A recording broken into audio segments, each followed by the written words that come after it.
fighting out of Perth, Western Australia,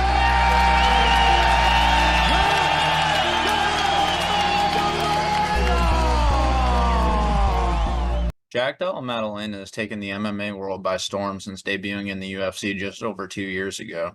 After a rough start to begin his MMA career, Della Maddalena has grown immensely and turned in some truly stellar performances thus far into his 19-fight career. Before I get into today's video, be sure to hit that like button and subscribe to my channel if you'd like to see more resume reviews. Thus far I've done them on Dricus du Plessis, Magomed Ankalaev, Shavkat Rakhmonov, Bo Nickel, Anthony Johnson, Ilia Topuria, Sean O'Malley, and now Jack Della Maddalena. I'll link them in the description below. Della Maddalena began competing in MMA back in 2015, going 2-0 as an amateur, winning his first fight via unanimous decision in May, and his second via armbar submission at 149 of round 2 in November, prior to turning professional. He'd make his professional debut in March of 2016, losing the bout to 2-0 Aldin via TKO at 216 of round 3. Returning to the cage 2 months later in May of 2016, Della Maddalena would also lose this fight to 0-1 opponent Darcy Vendy via rear naked choke at 4:11 of round 1. This, of course, wasn't the start to his pro career that Della Maddalena anticipated or wanted. However, since dropping to 0-2 as a professional, the Aussie striker hasn't lost since. Della Maddalena picked up his first win as a professional later that year in October, KOing 1-0 Brandt Cogill with an elbow just under 2 minutes into the contest. He followed this up with a 3-0 year in 2017, picking up back-to-back TKO victories over 3-1 and 3-0 opponents before submitting a 3-1 in his third fight of the year, the first win coming in round 1, with the second and thirds coming in round 2. Della Maddalena continued this success in 2018, where he won the MMA welterweight championship with an early second-round KO over 4-2 Luke Howard. Della Maddalena went on to defend this belt 4 straight times, where he defeated 4-0 Abramo, 2-0 Kevin Jousset, 7-2 Glen Pettigrew, and 6-2 Aldin. All 4 via knockout, 2 coming in round 1, and 2 coming in round 2. Kevin Jousset is currently 10-2 as a professional and 2-0 in the UFC to date himself, and Della Maddalena avenged the first defeat of his career in his rematch with Bates. After climbing to 9-2 as a professional and making the 4th defense of his title, Della Maddalena was called up to compete on the Contender series, where he faced 7-1 Ange Loosa in September of 2021. This turned into Della Maddalena's longest career fight to date, and this was the fight that introduced him to the hardcore MMA fanbase. He showed off beautiful boxing combinations and good grappling defense en route to the Universal 30-27 unanimous decision victory. After being awarded a contract next up with Della Maddalena's UFC debut, where he was intended to face 14-5 Warlley Alves in June of 2022 at UFC 270. Alves was however pulled from the bout, and Jack instead faced fellow 25-year-old, fellow debuting opponent Pete Rodriguez at the same event. Della Maddalena co-headlined the preliminary card in this one, and again showed off his incredible boxing that led up to his 2-minute 59-second knockout in his UFC debut. The Aussie was then given Ramazan Emeev in a sophomore effort with the promotion, who he faced 6 months later in UFC 275's main card opener. A very tough test for most, especially someone that's had just one UFC fight. Della Maddalena had a similar result in this one, though he'd get taken down and locked into a very tight anaconda choke early on. After escaping it, he got up and quickly stopped Emeev with a shovel hook in the midst of a combination, TKOing Emeev at 2:32 of the opening round.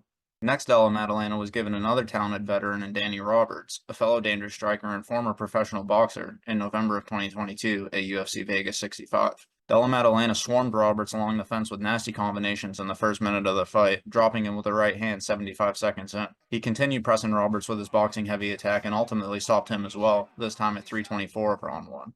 Della Maddalena next faced Randy Brown in February of 2023. Serving as UFC 284's feature fight of the evening in his hometown of Perth, Australia. He picked up another first-round stoppage in this one, his 4th straight inside the UFC, after dropping Braun with a right hook, raining down heavy punches from top position, and eventually taking his back and sinking in the rear naked choke for the submission finish at 2:13 of the round. Following this fight, Della Maddalena was ranked at number 14 in the division, and as such was scheduled to face fellow ranked opponent Sean Brady 5 months later at UFC 290, Brady of which was unfortunately forced to withdraw due to an injury. As the UFC couldn't find a replacement soon enough, Della Maddalena was pulled from the card and faced promotional newcomer Bassil Hafez 1 week later at UFC Vegas 77. After 4 straight first-round finishes, we didn't expect this debuting opponent with, though not a terrible, a less than stellar record to give Della Maddalena any issues, who was a minus 625 favorite going in. But really, he gave Jack all he could handle in this one. Hafez shot in on it and secured his first takedown of the fight just 10 seconds in, Della Maddalena getting back to his feet roughly 90 seconds later where he let his hands go on some combinations. Hafez took him down again, the same happening once Della Maddalena returned to his feet, before he was taken down for a third time in the final minute of the opening round. Jack had a great start to round 2, piecing Hafez up with some beautiful combinations, the bodywork seemingly taking its toll on the short notice opponent, before Hafez took him down once again 3 minutes into the round, remaining on top for the final 2 minutes of the middle stretch. Della Maddalena really began to beat on Hafez in the third and final round, hurting him with a right hook 2 minutes in and absolutely unloading with his hands in an attempt to secure his 5th straight octagon finish. Eventually, after beating on Hafez for the opening 3 minutes of round 3, Hafez shot in on another takedown, where he got his back taken and beat from bottom position.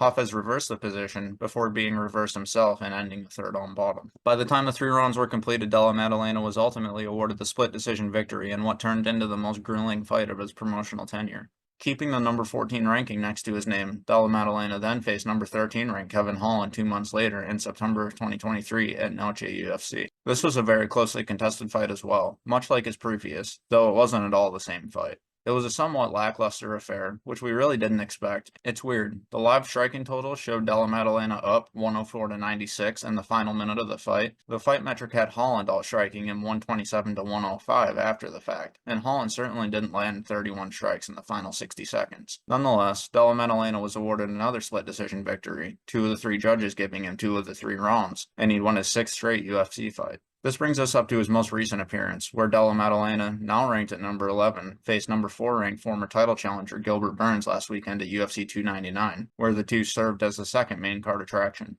Della Maddalena nearly had his back taken in the opening minute of the contest, though his defense aided him in escaping the position, where he got to work with his boxing as the round went on. Burns, however, took him down again in the final 10 seconds, remaining on top until the bell sounded. Jack looked good on the feet in the second, though he ate a hard right elbow and also a hard right hand by Burns, who also secured another pair of takedowns in this 5-minute stretch and ended the round on Della Maddalena's back. With Twitter showing the MMA fanbase torn between who won the opening round, all I could think was, is Della Maddalena about to win his 3rd straight split decision, or is he about to suffer his first octagon defeat? And with the live odds being minus 115 for each man going into the 3rd round, it was a reasonable question. Della Maddalena really started to box Burns up at the start of the 3rd, and though he did a good job of stuffing the Brazilian's earlier takedown attempts in the round, he was ultimately taken down again about 2 minutes in. After Burns proceeded to take his back, Della Maddalena rolled out of the position and got back to his feet, landing a vicious knee as Burns shot in on another takedown. The knee badly hurt Burns and dropped him, where Della Maddalena rained on a series of thunderous elbows from top position, eventually switching to punches where the referee was forced to stop the fight at 3:43 of round 3. Honestly, this was a very late stoppage I wasn't too awfully happy to see. The onslaught went on an entire 10-11 seconds longer than it should have, and if you were watching, you know exactly what I'm talking about. Nonetheless, the Aussie picked up his first finish in 13 months, his 7th straight promotional victory, and he now sits at number 5 in the division with this emphatic win. So, following his 7th straight octagon victory, let's take a closer look at what Jack Della Maddalena has done thus far into his 19-fight professional career. Following a rough start to his pro career, being stopped in back-to-back outings that saw him drop to 0-2, Della Maddalena went on to win his next 10 straight, avenging one of those defeats in the process before joining the UFC's stacked welterweight division. The first 10 wins of his professional career showcased 9 finishes, and those 10 opponents had a combined record of 40-9, or 42-10 if you count his first 2 fights as well. Upon joining the UFC in 2022, he'd make it to 3-0 by the year's end, and made it to 4-0 in his first 13 months inside the promotion. Unable to face Warlley Alves in his promotional debut, Pete Rodriguez was his first octagon opponent, who came in with a record of just 4-0, though all 4 wins came via first-round knockout. Rodriguez also went 7-2 as an amateur, all 7 of those wins also coming via knockout, so 11-2 overall in MMA with 11 knockouts, and he'd never been stopped with strikes until he fought Jack. Comparing Della Maddalena's amateur and pro records, he came in at 12-2, so quite similar to Rodriguez in experience and success, really. Then Della Maddalena fought 4-time defending M1 Challenge middleweight champion Ramazan Emeev, who was 20-5 as a professional and 5-2 inside the UFC cage. All 7 of Emeev's UFC fights went the distance, his latest defeat coming to Danny Roberts via split decision, and it only took 2.5 minutes for Jack to stop him after showing off good submission defense early. The only time Emeev had ever been stopped previous was late in round 4 of an M1 title fight, a defeat of which he immediately avenged in order to recapture his title before joining the UFC. Next, Della Maddalena knocked out 3-0 pro boxer Danny Roberts, who was 18-6 as a mixed martial artist, and a man known to put on impressive knockout finishes of his own, before facing Randy Braun 3 months later. Braun was 16-4 and came in on a 4-fight win streak, having gone 6-1 over his last 7, and has since won 2 straight following defeat to Della Maddalena, once again making it to 6-1 over his last 7, KOing 185-13 pro kickboxer Muslim Salikov in his latest appearance. Della Maddalena then had perhaps the toughest test of his career against 8-3-1 Bassil Hafez. Though I scored it for Jack, this fight could have gone either way 29-28. Hafez now sits at 8-4-1 as a professional. All 4 of his defeats went the distance, with 3 of them being split decisions. Hafez will next face Mickey Gall this June at UFC 302. Then Jack had another close fight with 25-9 Kevin Holland, which I also believed he won. He controlled the center throughout, and he landed the more effective strikes of the two. And then we have his Gilbert Burns fight, who was 22-6 as a professional coming in. This was another tough fight for him, though he passed the test with an impressive KO victory, the first third-round stoppage of his entire career. Of course, casuals could say, yeah, he had a good start to his UFC tenure, but he barely won his last 3 fights. And while that may have some truth to it, he found a way to win each of them. He has a lot of grit, skill, and determination in him, and it showed off in each of those appearances. He also has a rock-solid chin he's been able to show off from time to time. Another thing that could be said about Della Maddalena is that he always comes prepared. Even his late-notice fight with Hafez, a fight he went into on a 4-fight finish streak, no one expected that one to last long. Still, he mustered up the energy to beat Hafez down in the third and final round and was ultimately declared the victor. One thing I am, however, surprised about, I haven't seen any of his opponents come in with leg kick heavy game plans against him. And with as much as Della Maddalena relies on his boxing, I wonder when we'll see that. Kevin Holland kicked his leg a good amount, but he didn't do much with them. We have seen Jack deal with real adversity. His takedown offense, though isn't bad, also isn't great.